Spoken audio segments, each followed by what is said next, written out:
Relax. You'd better enjoy your last moments as a bachelor. Who are those people over there? Oh, friends of hers, I think, from that newspaper she worked on. I wish she'd hurry up.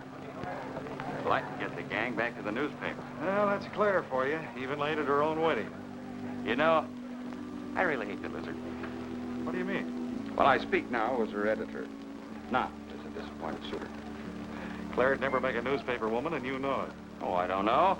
She dug up more hot social stuff than anyone the Tribune had had before. That takes talent.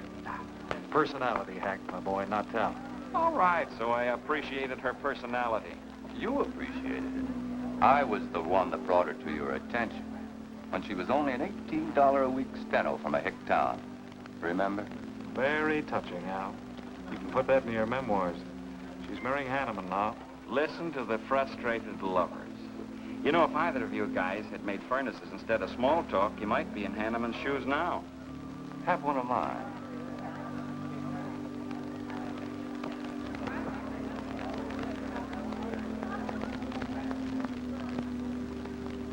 We do have memories, don't we, Les?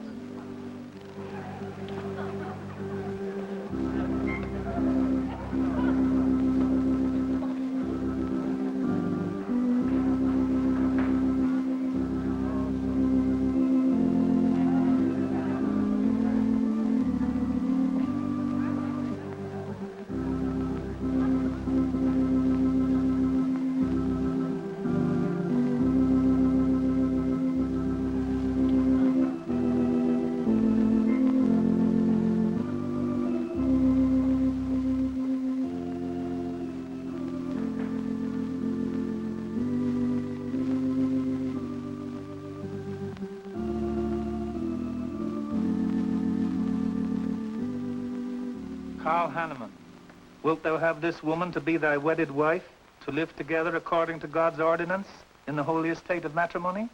I will. Claire Cummings, wilt thou have this man to be thy wedded husband, to live together according to God's ordinance in the holy estate of matrimony? I will. I now pronounce you man and wife. You may kiss the bride.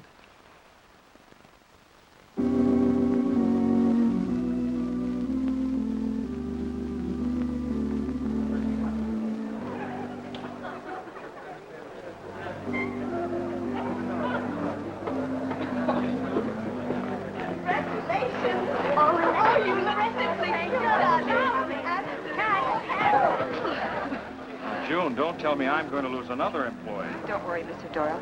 I don't even have a boyfriend. We better go in now and cut the cake. We'll have to hurry, darling, if we expect to catch that plane. I'll be right in. I just want to say my goodbyes to a few of the gang. All right, but hurry. Thank you. Thank you.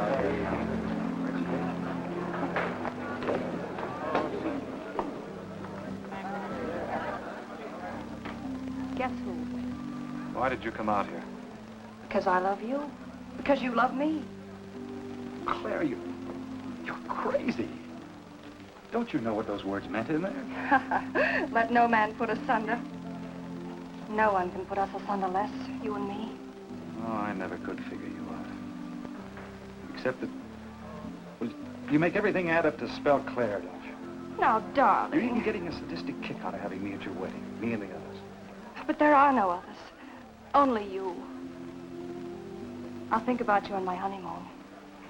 I'll write you. Miss me less. I know you both will be very happy. I beg your pardon. Thank you. I'm ready with my cameras, Mr. Hanneman. I've been looking for Mrs. Hanneman. You haven't seen her, have you? I believe you'll find her on the terrace.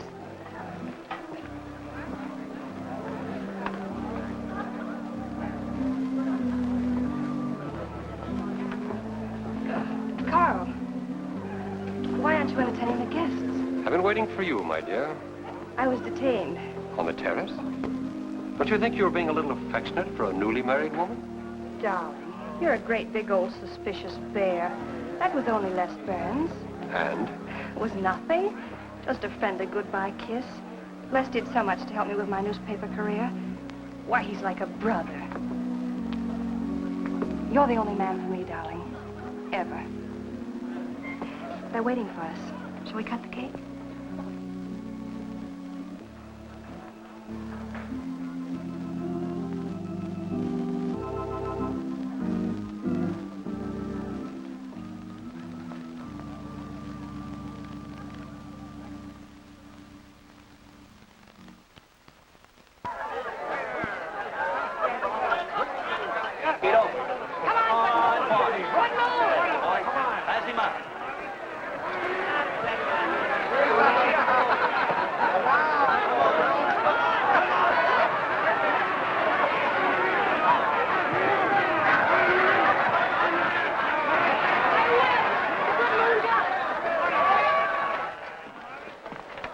Wow. How much did he pay?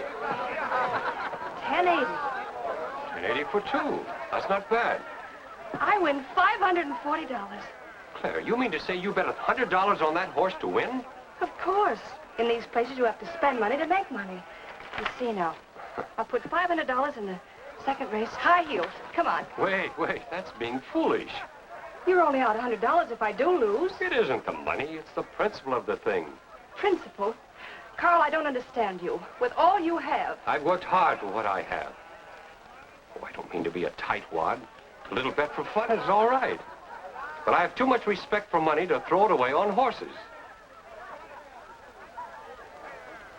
Of course you're right. It was foolish of me to bet so much. Forgive me. Of course. Now, excuse me, I want to go cash these in.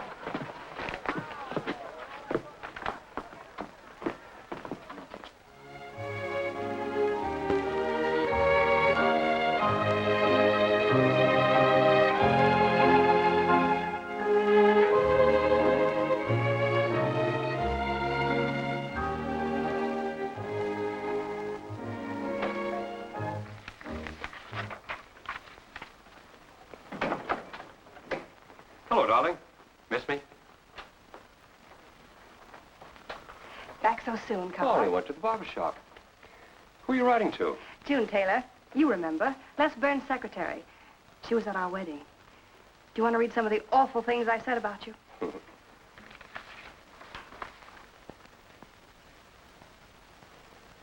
It's hard for me to believe that I'm so lucky as to have a woman like you in love with me. It's true, darling. Every word of it. I'm sorry, Claire.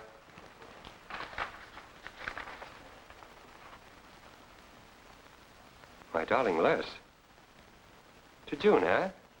Things are beginning to make sense now. Carl, darling. So that was a goodbye kiss you gave Les Burns.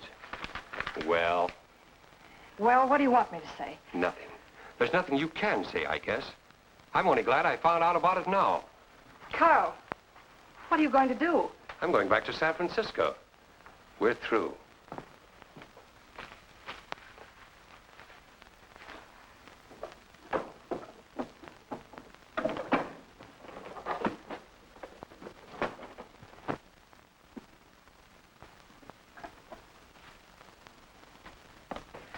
But what am I going to do, Carl? I don't care what you do.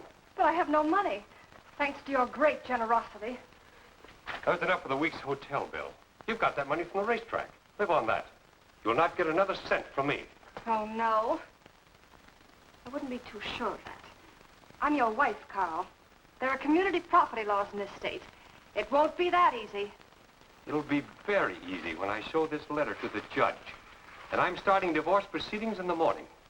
Oh, Carl, darling, let's talk this thing over. It's so silly. Get out of my way before I forget myself.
Would you please connect me with a house physician? Hello, Dr. Hastings? This is Mrs. Carl Hanneman, Bungalow 9. Could you please leave a prescription for some sleeping tablets for me at the drugstore? I'll be needing them right away. I'm turning in early. No, that won't be necessary. I'm going out for a bite to eat, and I'll pick them up later. Thank you.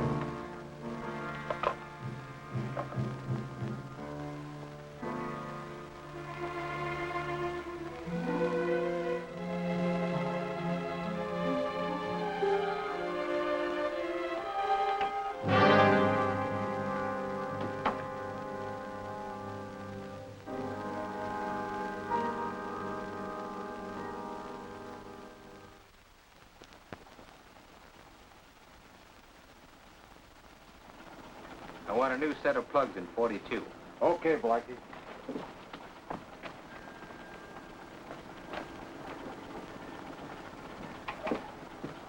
Are you Mr. Tellin? Yeah. I must reach San Francisco by tonight.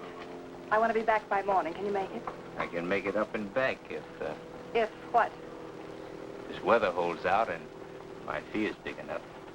How much will it cost? 400 bucks.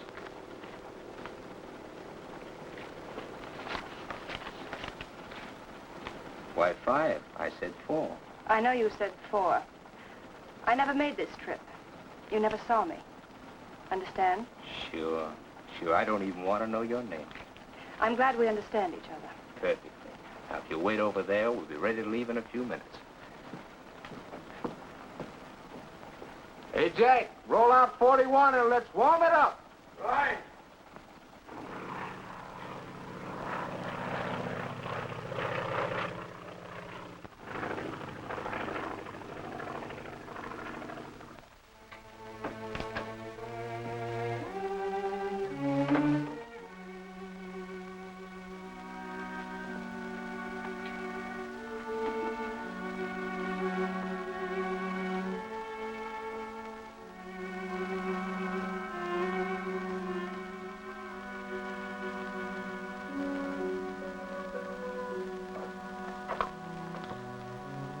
Room service, please.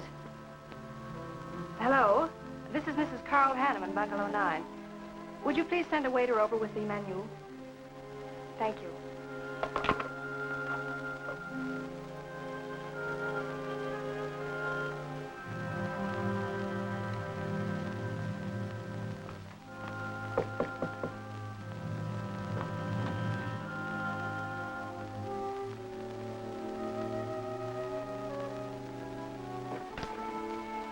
Good morning, Mrs. Hanneman. Good morning, Victor. Let me see, I think I'll take some orange juice and toast, coffee. That'll be all.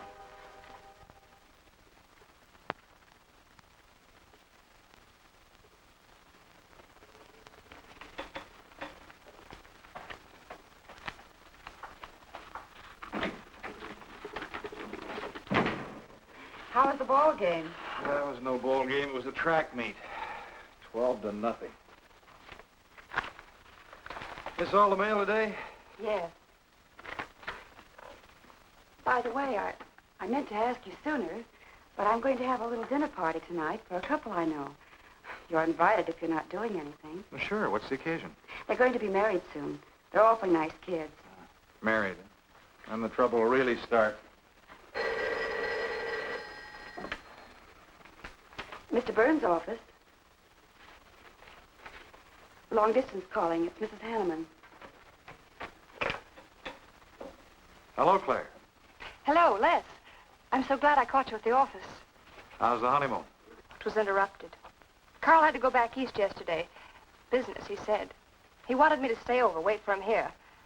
But I'm not. I'm coming back to San Francisco tonight. You think that's sensible? Of course not. But I'll see you again. Look, I want you to arrange a plane ticket for me. Reservations are so hard to get at this end, it'll be easy for you. All right, Claire. I'll take care of it tomorrow. Tomorrow won't do.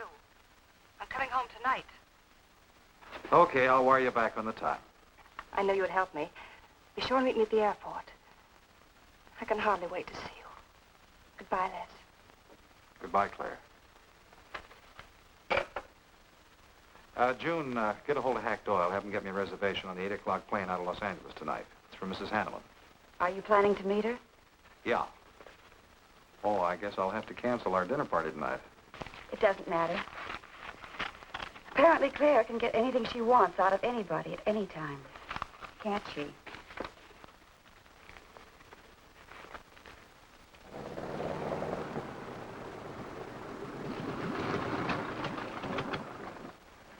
I never thought I'd be back with you so soon, darling. It's wonderful. It's crazy. Then why did you meet me? I don't know. I do. Because you still love me, don't you, Les? I'll get over it. I hope Carl stays in New York for a long, long time. That seems a bit odd. He didn't arrange his business affairs so they wouldn't interfere with his honeymoon. Yes, I thought so, too. You certain you and Hanneman didn't have some trouble? What kind of trouble could we possibly have had? Quarrel of some kind, perhaps over us. Now, wouldn't that be ridiculous? Giving him some reason to doubt me just so soon after we're married? What do you think you're doing now? You don't feel sorry for Carl, do you? No, I don't. But I should. Look, let's forget all about him. For a few days, anyway. Take me home, I'll change, and you can take me out to supper. Claire, I'd rather not go to the house. But I must freshen up, darling. I really must. You want me to be beautiful, don't you? Just for you? You are beautiful.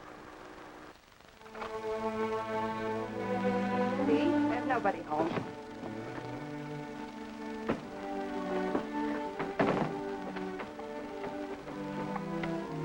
Wait in there, darling. I'll be down in a minute.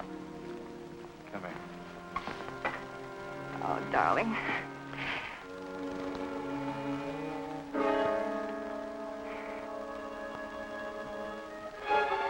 Les, what is it? Stay here.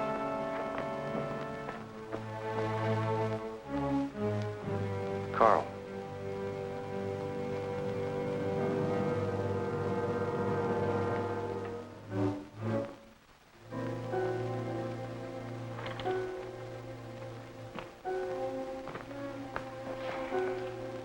Suicide.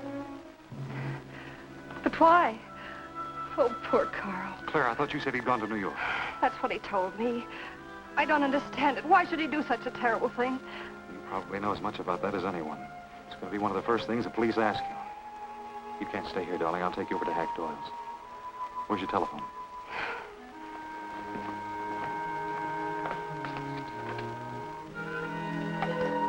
Police headquarters, please.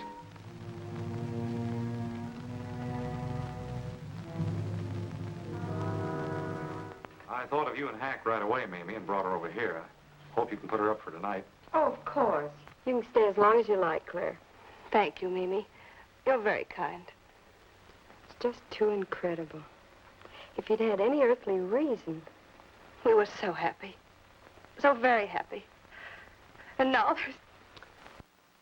Oh, Hack, Claire's going to stay with us for a few days. Good. Plenty of room. The police are over there now. Murdoch said he'd stop by here later. You sure it was suicide? Fairly sure. With a man in Hanneman's position, a beautiful wife, and all that money? I don't get it. I don't either.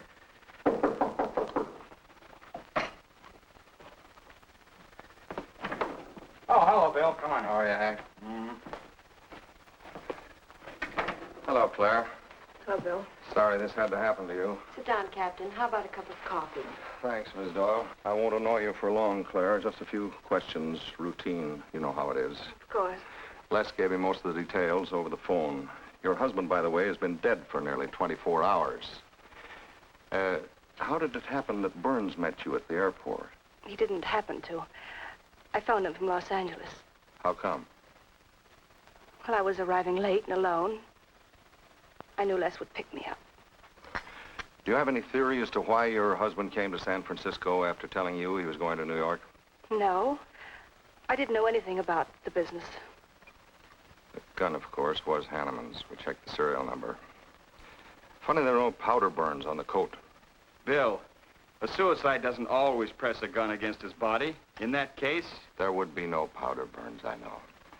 Do you know of any reason why your husband should have taken his life? No, I don't.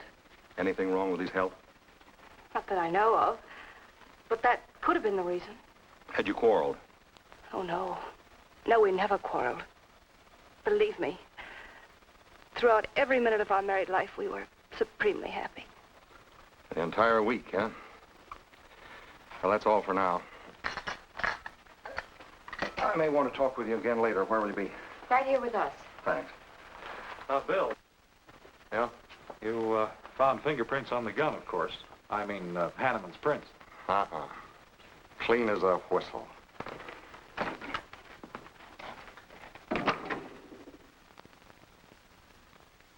Good, Mr. Burns. That's the position you and Mrs. Hanneman found her husband. That's right.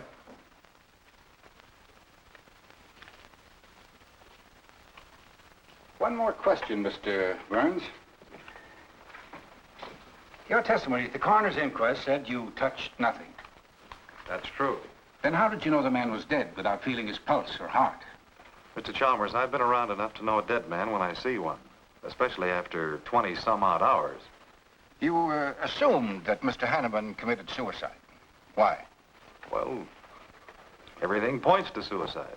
Not in my assumption, Mr. Burns. Mrs. Hanneman, you say you saw your husband alive on Monday afternoon, and then the following night, which was Tuesday, you saw him again. Yes, but he was dead. I've told you everything. You don't need a weather vane to see which way this wind is blowing. Was it customary for the servants to take a vacation whenever Mr. Hanneman left on a trip and leave the house empty? Well, I don't really know. I didn't give orders to the servants. Carl, Mr. Hanneman ran the house.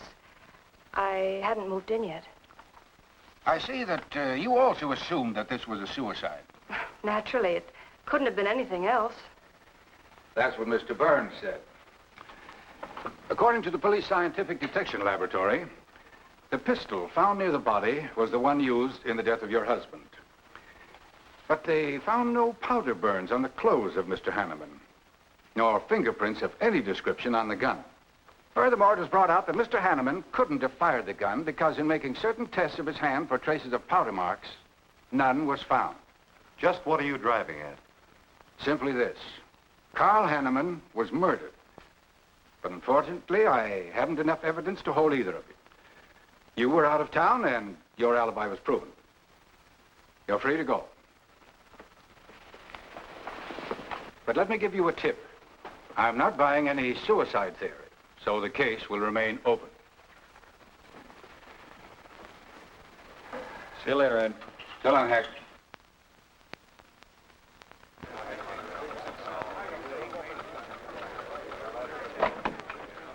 Good morning, Les. Just the guy I want to see. Yeah, about what? Oh, I've been assigned to do the follow-up on the Hanneman case. Oh, how'd you draw that? Oh, I asked for it. It'd be a dull job because there isn't going to be any follow-up. Just an ordinary suicide. Are you kidding? I never smelled an odor of fish so strong in my life. No fingerprints on the gun, and you call it suicide. So what? What makes you so sure? Can you give me a good reason for Hanneman killing himself? No, I can't. Perhaps he thought he had a good reason. And perhaps he didn't. So meanwhile, if I can dig up a plausible motive... Who asked you to dig up a motive, plausible or otherwise? I said, if I can dig up a motive, I'm willing to accept suicide. But if I can't, then it'll have to be murder. Still carrying the torch for Claire, Hyle? Not anymore. But somebody sure fixed it in a hurry for you to get Claire again. That's a nasty crack. So meanwhile, chum, walk a straight line, or you'll have people thinking you took a shot at Hanneman. You got a lot of work to do, Al. You're so right, boss.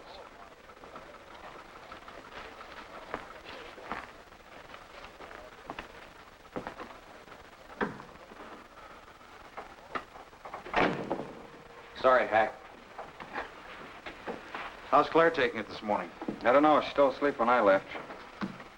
Les, I'm worried about this deal.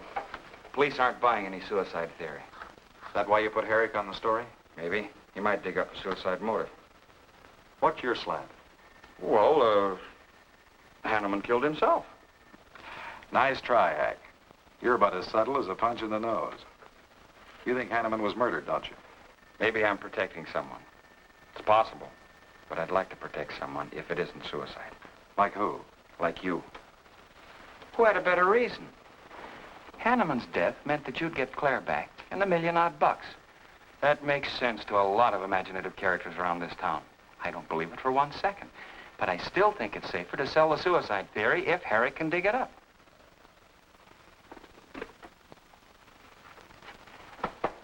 Thanks, Hack. But I didn't do it. Yeah. Send him in. Was Claire on the job? Hello, Batson. What's on your mind? The DA would like to see you gents in the morning. Says it's important. About 10 o'clock. What's he want us for? Don't you know? Mrs. Hanneman's already got her invitation. See you tomorrow.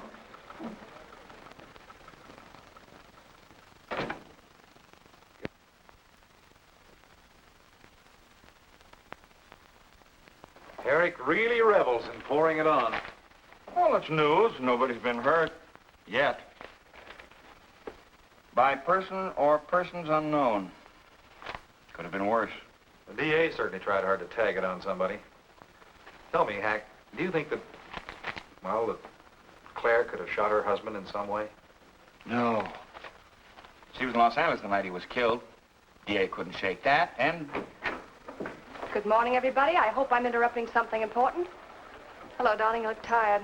Hello, Hack, dear. Good morning, Claire. It's a pleasant surprise. What can I do for you? I came to get my job back. Starting when? No. Well, after all that's happened, don't you think you should have a little rest? Rest. Why, working will be the best thing in the world for me. It'll keep me from thinking too much about poor Carl. After all, I must carry on. My life is still ahead of me. What's the real reason? Well, I do need a little cash. I have the house and my clothes, but I just won't be able to live on the widow's compensation the court will allow me. You wouldn't want me to have to sell my clothes in order to eat, would you? Oh, no. After all, I've made other arrangements about your column. Beth Warnock's taking it over. You are still the boss, Hack. Les, darling, wait outside for me. I'll be out as soon as I've had a heart-to-heart talk with Hack. I know. You might as well say yes, Hack. I've had these heart-to-heart talks.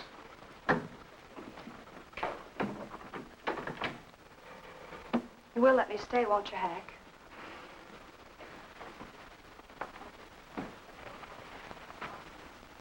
Yes, but I was hoping you wouldn't ask it. You are a darling. Listen, Claire, you stick to the job and no playing around. There's enough trouble here now without you adding to it. I don't know why you talk like that. I'm serious about it, Hack. I'll work hard. For your sake, I hope you do. You are a dear. See you later.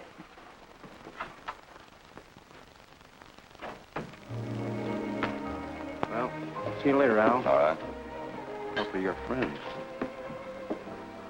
Yeah, old friends.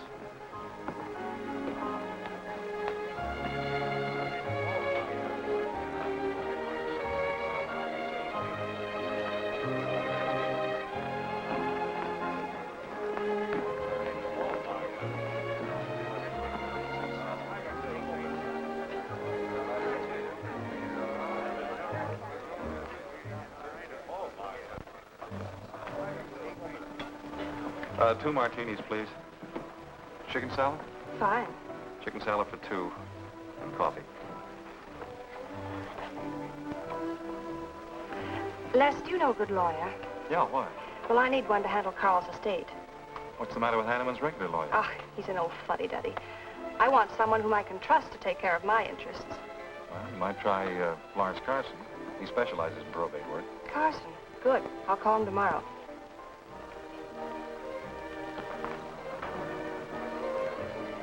Do I know that man over there? You should. It's Stanley Mason. Our paper's backing him for Congress. Of course. Why, the pictures on his campaign posters don't do him justice. You know, I never could figure that guy. Every time I see him, he's with a different girl. So? Oh, we'll have 4 Manhattans. Make them half French and half Italian vermouth. We'll order later. I'll look after them personally, Mr. Mason. Thank you. Stanley, isn't that Hanneman woman over there? Yes, she's very attractive, isn't she? Well, if you like the type. Why wouldn't he be a good man to handle the estate? No. He's too tied up with his election campaign. What are his chances, Les? I'm going to Washington. Pretty good. Why? That makes him important. I've got to have someone with influence. He looks like the kind of a man who could get things done quickly. Capable enough, I suppose.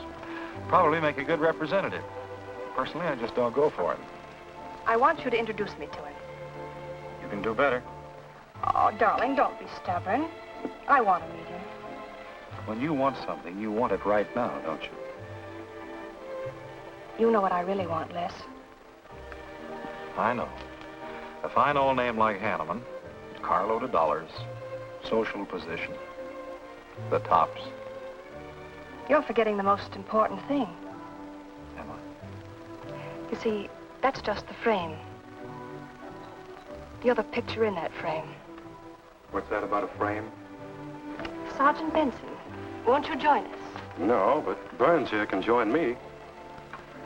Been looking all over for you. The captain wants to have a little chat. Now. What is this, a pinch? No, just an interview. It won't take long. It's too bad you couldn't have found me at 10 o'clock this morning. I was in a dentist's chair. I'm sorry, Claire. It's all right, darling. I'll wait for you here.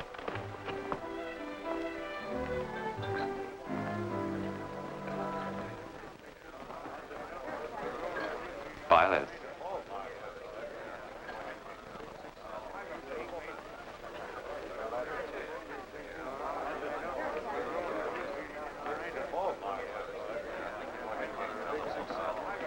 Hello, Al. Don't tell me they finally grabbed Les for murder. Wouldn't you like to hear me say yes? Yes. Well, don't stop the presses. Yet. You're the most composed dame I ever saw. I don't believe you give a hoot whether this case ever gets solved. Oh, but of course I do. Really. Say, Al, how well do you know Stanley Mason? Quite well. I've planted some of his propaganda. You can do me a favor. A big favor. I want to meet him. Might be a good idea. I remember I once introduced you to a fellow by the name of Les Burns. Promptly lost you. Excuse me.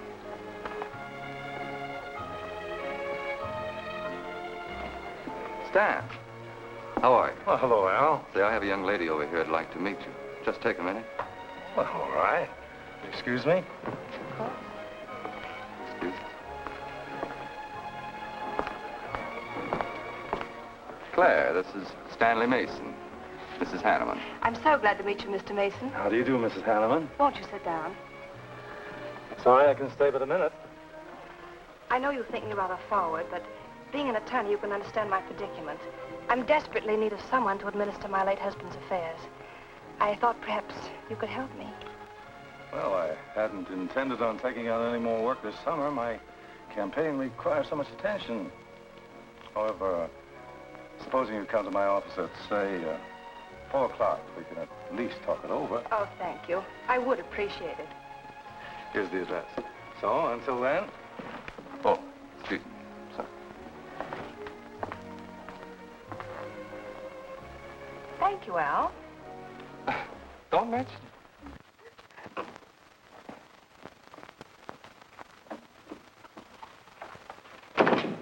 I found him, Cap.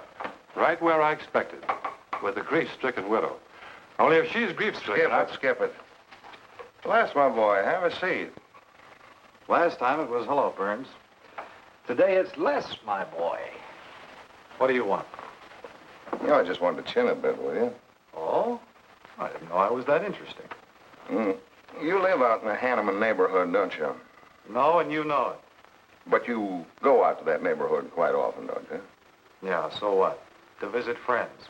Oh, sure, that's right. There's Hack Doyle and his wife, June Taylor. Say, there's a clever little girl, huh? Your secretary, huh? Since when have you become so interested in my secretary? I thought you were a happily married man. Weren't you out in that neighborhood the night Hanneman was shot? Monday night? No, I wasn't. I played gin rummy with the boys in the press room. Went home to bed about 10 o'clock. You read the testimony, did the checking. Come on, Murdoch, what's on your so-called mind? Funny, we can't find any record of where you were between 10 o'clock and 8 the next morning when you had breakfast at Drake's coffee shop. Nobody saw you around your apartment house. Nothing so strange about that. People in my neighborhood mind their own business. I spent the night sleeping. You got an edgy temper today, Les. Aren't worried about anything, are you? I'm annoyed. Until you and the DA get this thing settled, nobody will get any rest. We may have the answer quicker than you think. The police expect to apprehend the criminal within 24 hours. Shall I quote that? You can write out the gags, Burns. You've been crazy about Claire for a long time, haven't you? That's right. You thought she was going to marry you. Then she married Hanneman. That must have been quite a jolt. I won't deny that either. So you must have been pretty sore at Hanneman for beating your time. All right, I suppose I was. You know, Burns, you've given out with all the motives a man needs for killing another. You don't need motives, Murdoch. You need evidence. Evidence? You just told me that you weren't near the Hanneman home last Monday night. I wasn't. And how do you account for your cigarette case being found on the Hanneman garden, still wet from Monday night's rain? I don't have to account for anything. To throw cold water on your mastermind, I tossed that away right after the wedding. Anything else you want to know? No, that's enough. Next time, be more careful when you talk to the captain. Listen, Mr. Benson, if I've hurt the captain's feelings or yours, arrest me. And I can sue, and you'll be back writing tickets for jaywalkers.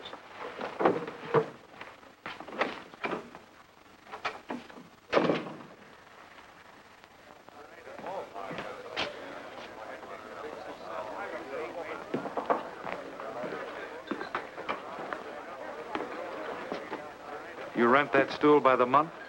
Well, Lester. Where's Claire? Oh, Claire isn't here. She had an appointment. Did she go back to the paper? No, about this time, she should be walking into the inner sanctum of that courageous and fearless champion of the people's rights. That distinguished candidate for the Congress of these United States. Mr. Stanley Mason. You sound like you're on Stanley's payroll. I introduced them. You seem to have a talent for that sort of thing. Thank you. I believe that's all the information I need, Mrs. Hanneman. I can't possibly find words to express my gratitude in your consenting to help me. Oh, believe me, it's a pleasure. A little pressure in the right places should settle the matter quickly for you. Thank you again, and good luck in the election. Oh, thank you. I suppose you'll be leaving for Washington immediately if you do win. Yes, if I win. You will. I know you will. Well, I really must be going. Oh, can't I drop you off somewhere? I'm sorry. Not this evening. Mr. Burns is taking me home. He's the gentleman you saw me with today. I'll call you tomorrow. Perhaps we can have dinner and talk some more about your problems. Splendid. Goodbye.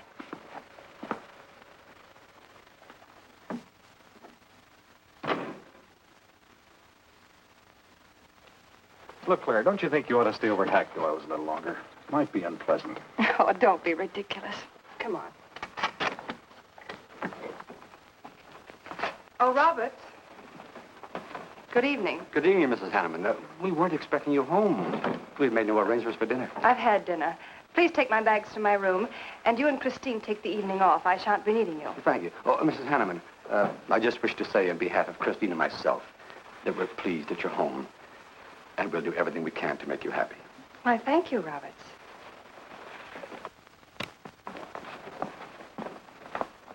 Well, come in, darling. You aren't afraid of Carl's ghost, are you?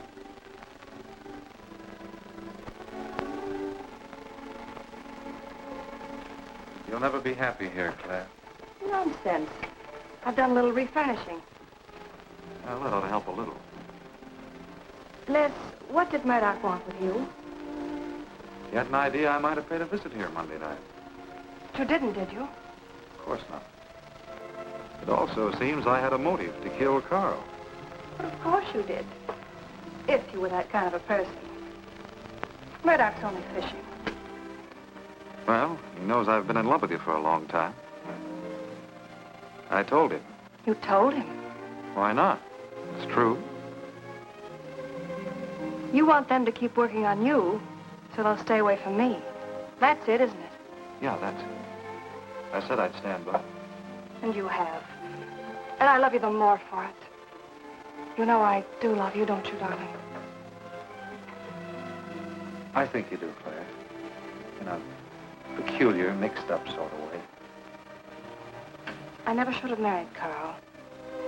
I didn't really love him, but he offered so much. Things I never had. But that's all over now. No, it's not all. And it won't be until they find his murder. They will. And there'll be nothing to keep us apart again. Ever. Claire, if I could only sell myself on that. You've got to, Les. You've got to.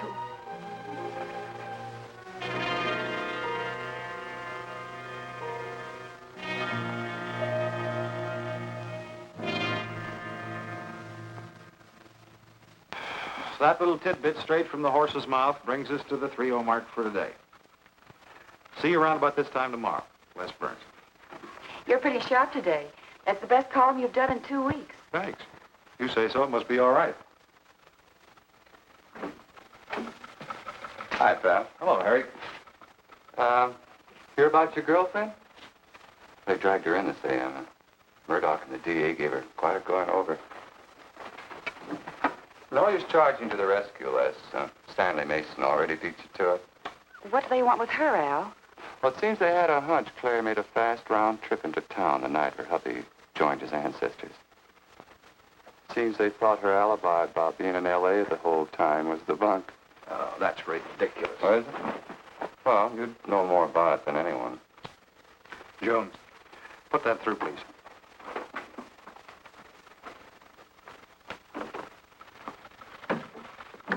Okay, Al.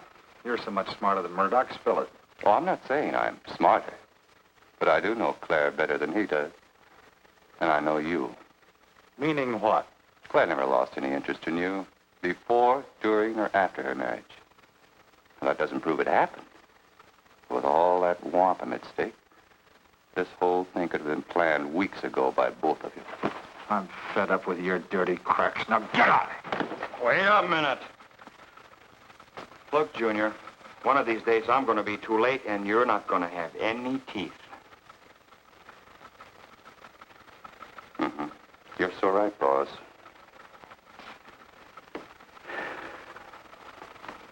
What's wrong, Les? Nothing. Forget it. That's the way you want it?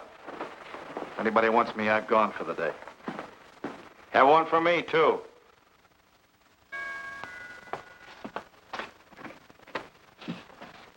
Where's Miss Hanneman? I gotta see her. Is she in? Why, yes, but she's going out. This is important. What's the trouble, Les? Oh, I've been trying to find you all afternoon. You didn't get back to the paper. Where were you? I was with Mr. Mason. We were talking over the estate. Oh. Looks like you got some more talking to do. It's really only business, Les. Come in, but I can only see you for a moment.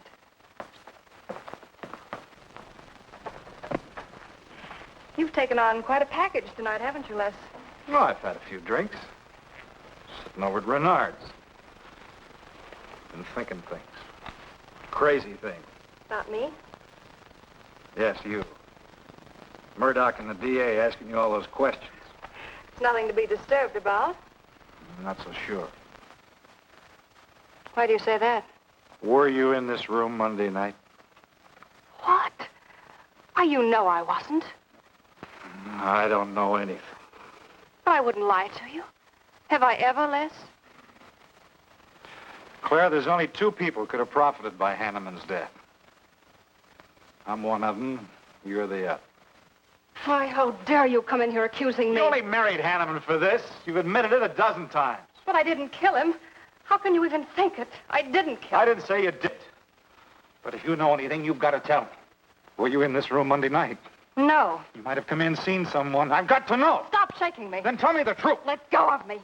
I thought you were going to stand by me. Why, you're drunk. I'm only trying to help you and me. Ha. Help me. You're accusing me of murder. How do I know you didn't kill him? You were in town. Claire. I've as much right to accuse as you have. But I'm not accusing you. Get out of this house. I once said I couldn't figure you out. I can now. You're not a normal woman. You're not warm. You're cold, like ice. Yeah, like ice. Blonde ice. Get out of here.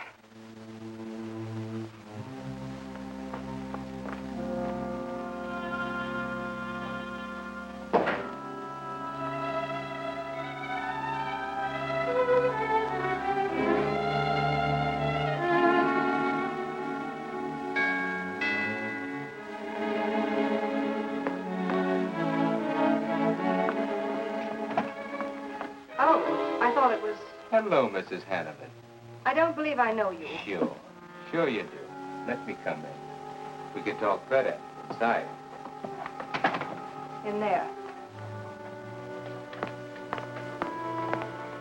Now, what do you want? Well, I saw your picture in the paper, and I found out who you were. I figured we could make a deal. Deal? I was going to call on you last night, but you had company, and I had to see you alone. What kind of a deal? Seems that plane ride last Monday night returned big dividends. I paid you to forget me. I thought I could trust you. Sure. Sure you can trust me. But it's hard to forget murder for any $100. Why, you dirty double... I don't like that word. All right, we'll forget what happened to Hanneman. I'll go along with you on that suicide story. That is providing there's a little consideration of, let's say, 50 grand. $50,000? Why, I don't have that kind of money. This estate's in probate. I won't receive a thing for months. I can wait. But in the meantime, I'll take this. I know a little man who'll lend me money on it. All right. All right. Just don't come near this house again. But I will keep in touch with you. Quick, out the terrace door. And don't forget, Mrs. Hanneman, I'm not kidding about that 50G.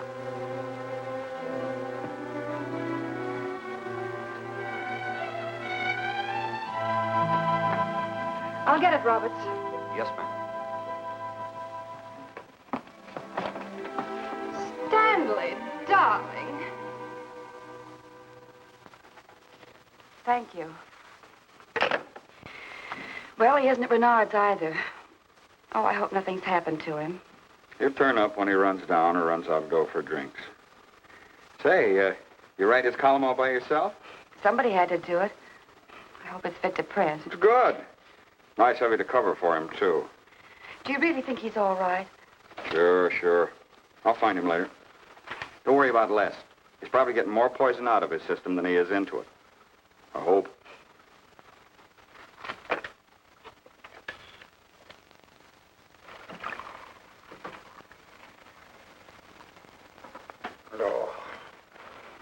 Oh, June.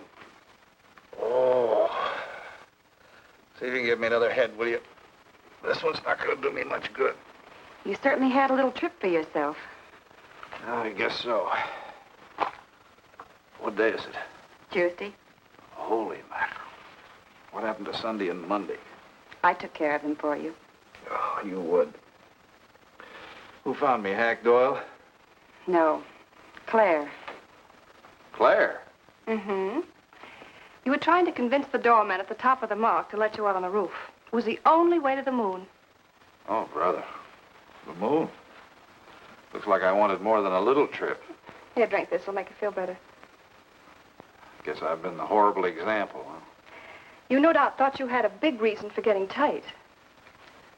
I had to get away from something. Something wasn't good for me. Have any luck? I don't know.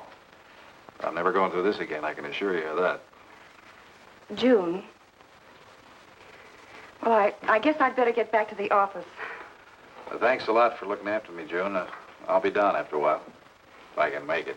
Don't hurry.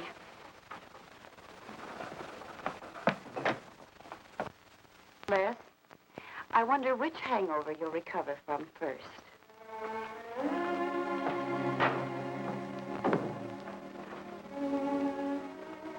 I thought we were all washed up, Claire.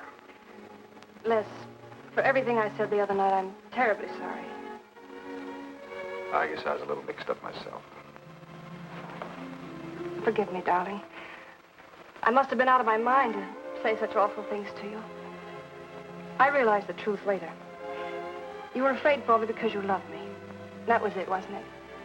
Yeah, maybe it was. I just couldn't believe that... Look, let's forget all about it. We know there's nothing to worry about.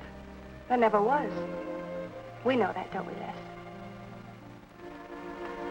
Sure, Claire. Sure.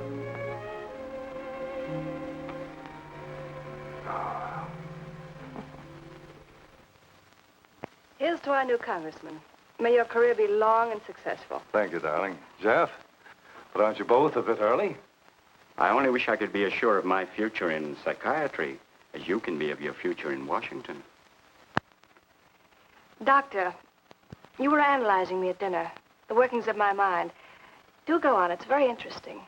I've never been psychoanalyzed before, and your deductions amaze me. Claire, I warn you, if Jeff continues, he'll have you convinced you're batty.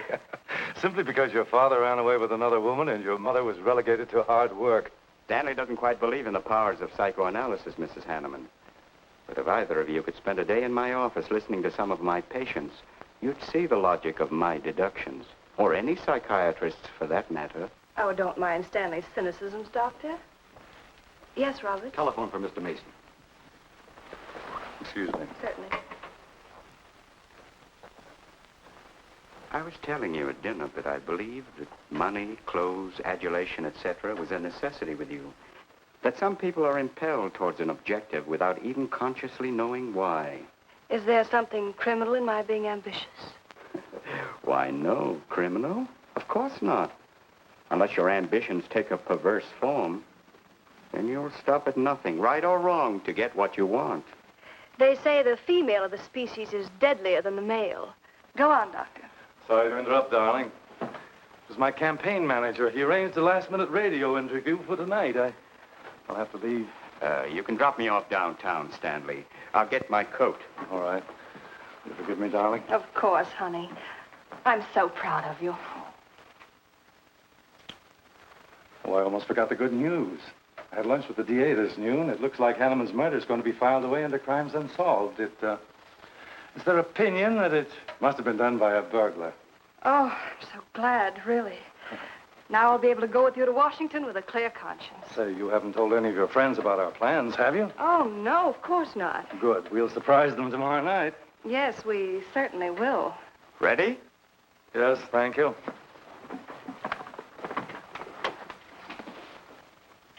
Good night, Claire. Good night. Mrs. Hanneman, please don't take my mental probing too seriously. You're a very charming hostess. So don't worry. I never worry. Good night. Good night.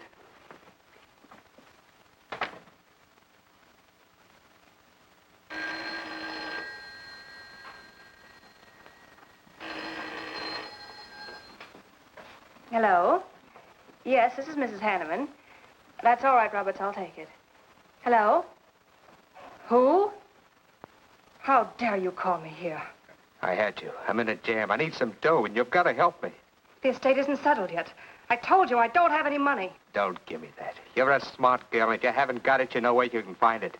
I need at least a couple of grand now and tonight, or else I go to the cops. I got nothing to lose. I have about $700 cash in my jewelry. All right, bring it along. Meet me at the end of the Old Valley Road. Be there in 20 minutes.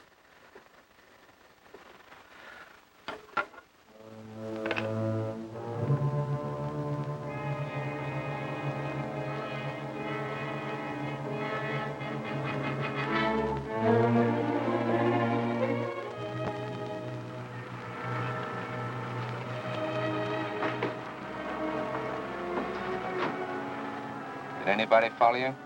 No, Then stop being nervous. I'm not nervous. You are. All right, give me this stuff and let's see if I can use it. These look all right. I got into the bookies for a couple of grand. They're bad little men. And I've been stalling. Tonight they told me, pay off or else. They wouldn't kill you for $2,000. They'd kill for a lot less. That's why I had to put the bite on you. Thanks, Mrs. Hanneman. I wouldn't double-cross anybody. It's not unless I had to. I wouldn't double-cross anybody either, Blackie. Unless I had to.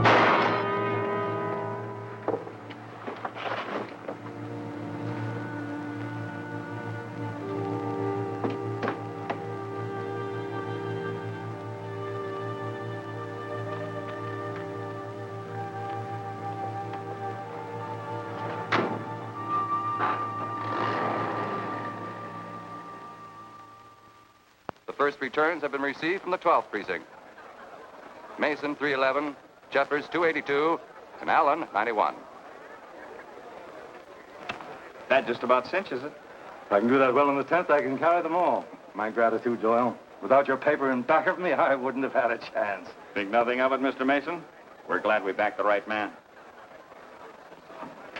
Well, it looks like you're in, Mr. Mason. Congratulations.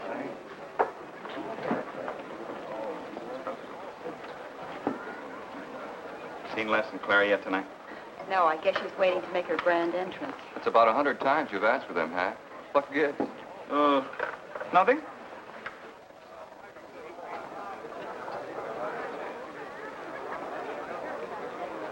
Mr. Doyle, looks like we have a new congressman. Yes, it does. I'm sure he's going to be a good one. I hope so. We backed him. Hello, Claire. Hi, Les. Hi, Hank. Well, good evening, Claire. You look stunning, as usual. Thank you, Stanley. Oh, hello, Les. Thanks for being Claire for me. Big night, huh? In third place is Jeffers with 162, Allen with 142, and Mason 300 even. That's how big it is. Come on, Claire. I want you to meet some folks. You'll find drinks in there. Look, Les, there's something on my mind. I want to tell you about it. You better have a drink first. Sure.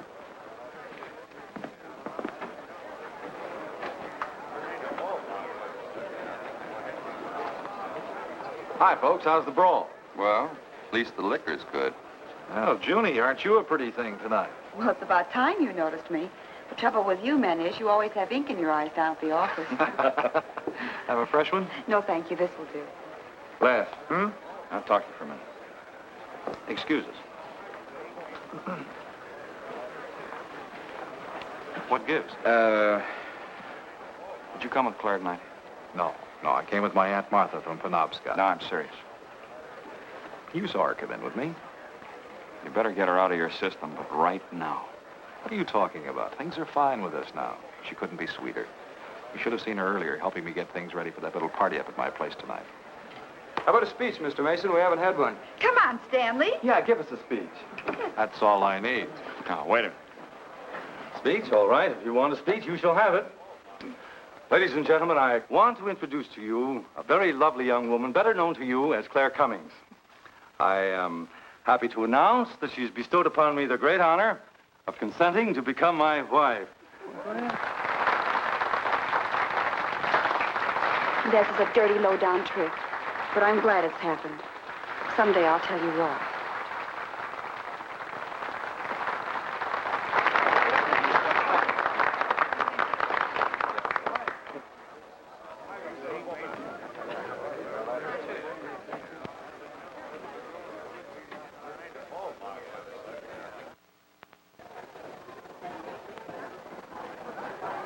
All the best in the world, my dear. That was quite a speech you made, Stanley. Surprise, Jeffrey?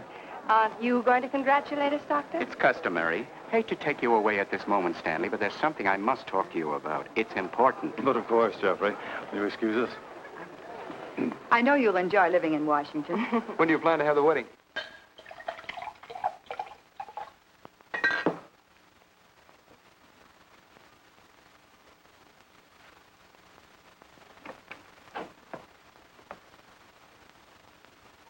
Don't look at me like that, darling. And what are you doing here? I wanted to see you alone. Sure, not a husband in sight. Dead or alive. I didn't have a chance to explain. No one can put us asunder, Les. You and me. It was more effective last time with wedding music, remember? Oh, you're cruel. I didn't mean to hurt you, and you are hurt, aren't you? That's how much you bother me now. Not a quiver. What about your heart? Claire Cummings, Hanneman, Mason. If this keeps up, you won't be able to get your initials on your silverware. I can't help it, Les. I do love you, but you could never give me the things I must have. Money, importance. With me, they're a necessity. Oh, stop it, Claire. You're like a poison. Take a little bit and you're finished. But too much becomes an antidote. All right, darling. But if we've really come to the end,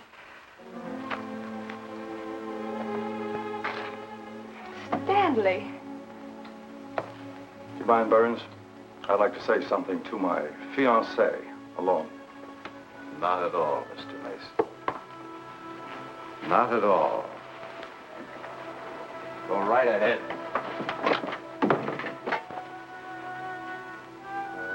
The congratulations are hardly over before I find you in the arms of your old sweetheart. That was a stupid remark. I had to say something to him, didn't I?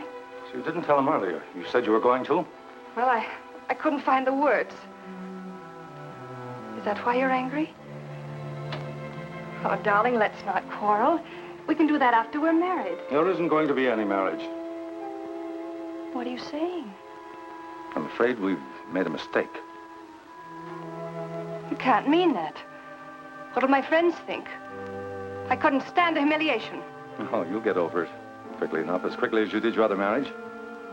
Why are you talking this way? What did that phony doctor tell you? That's not important. We've made a mistake. Now let's forget it, shall we?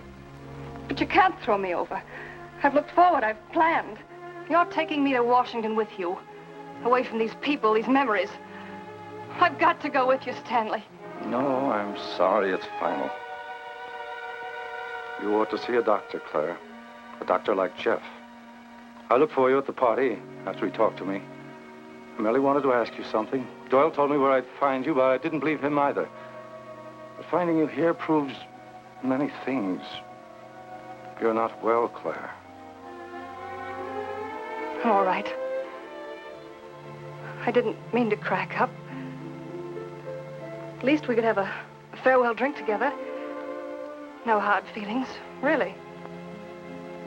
Why don't you fix some for us? I must say you're being regular about it.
Claire. What have you done? I did nothing. You killed him, Les. I killed him? Don't you remember? You came in just a few minutes ago. You saw us talking. You looked funny. Crazy. You said you were going to kill Stanley because he stole me from you. So you picked up the knife and you stabbed him. You're out of your mind. No, I'm not. You're insane. No. No, I saw you do it. You dropped the knife and you ran out the door. I tried to stop you. Came in just a few minutes later. Right now. You murdering little idiot. Les, don't! Mason, you won! Alan just conceded the election! You're going to... You're gonna go. You made it on its minute right there.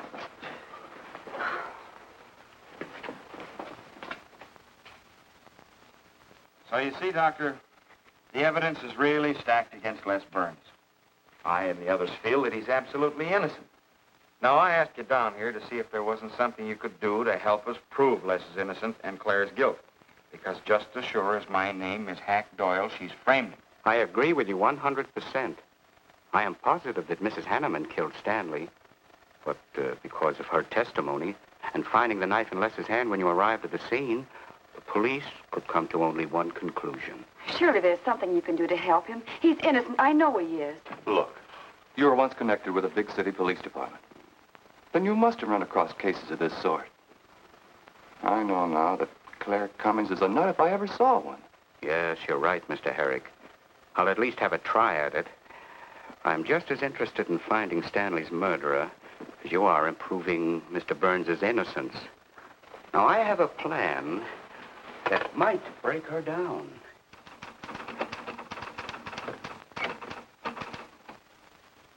Well, good morning, Dr. Clippinger. To what do I owe the pleasure of this visit? It's no pleasure for me, Mrs. Hanneman, I assure you.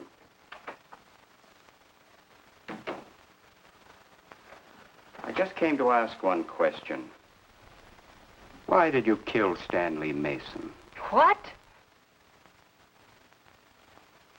How ridiculous you are, Doctor. Am I? You see, I had a talk with Stanley last night concerning your betrothal and advised him against it.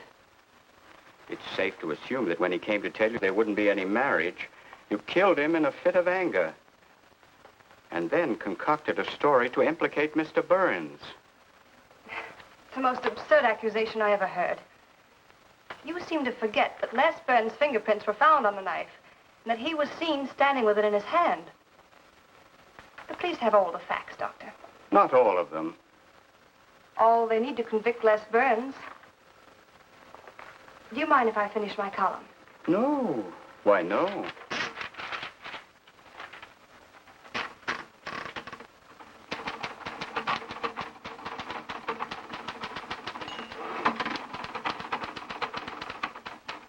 I suppose you'll tell the police I killed Stanley and give them that fantastic story to back up your accusations. It won't sound so fantastic to them, Mrs. Hanneman. I discovered one or two other flaws in your story. They'll laugh at you. It's insane, absurd. Oh, you're wrong. You see, I've spent my life delving into distorted minds like yours. I worked for the police for many years as a consulting psychiatrist.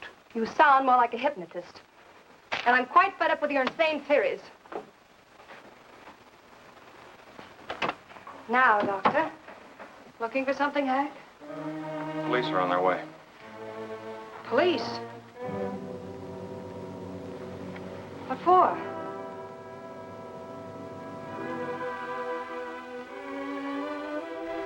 Oh. I see the three of you dreamed this one up. Well, as long as you're going to have me arrested, you might as well read my last column. Go ahead, read it, Hack. Read it out loud. I killed Stanley Mason. I killed Carl Hanneman. I killed Blackie Talon. You didn't know about Blackie, did you? You hid that story on page 5. Unsolved robbery and slaying. I killed Stanley Mason because he no longer wanted to marry me. Stanley Mason was the top of the ladder for me. The top rung. I had money. And now I was going to have position. He was taking me to Washington with him. I could leave then without making the police suspicious. Clever of me, wasn't it? Why did you frame Les Burns? Why? Because he caught me with blood on my hands. Because at last even he had discarded me. I never loved any of them. You, Al, Hanneman, Mason. But Les, I wanted to hang on to him. He was of no use to me, but I couldn't let him go. Maybe I did love him. Hello. Miss Cummings? No, she's off. I'm glad you confessed, because you never could have gotten away with it much longer. I would have, but for you, Dr. Clippinger.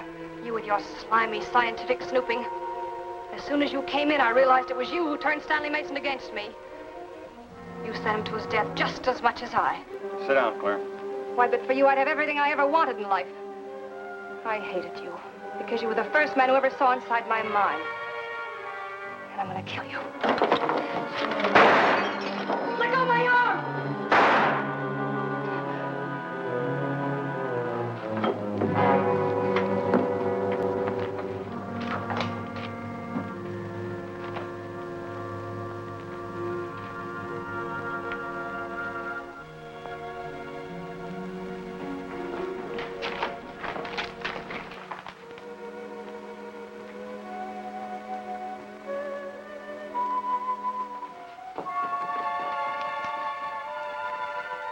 were a little late, Murdoch.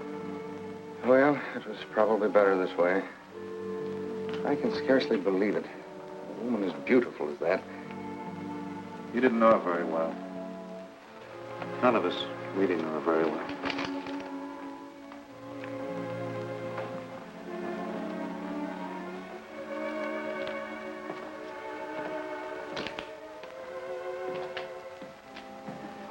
She wasn't even a good newspaper woman.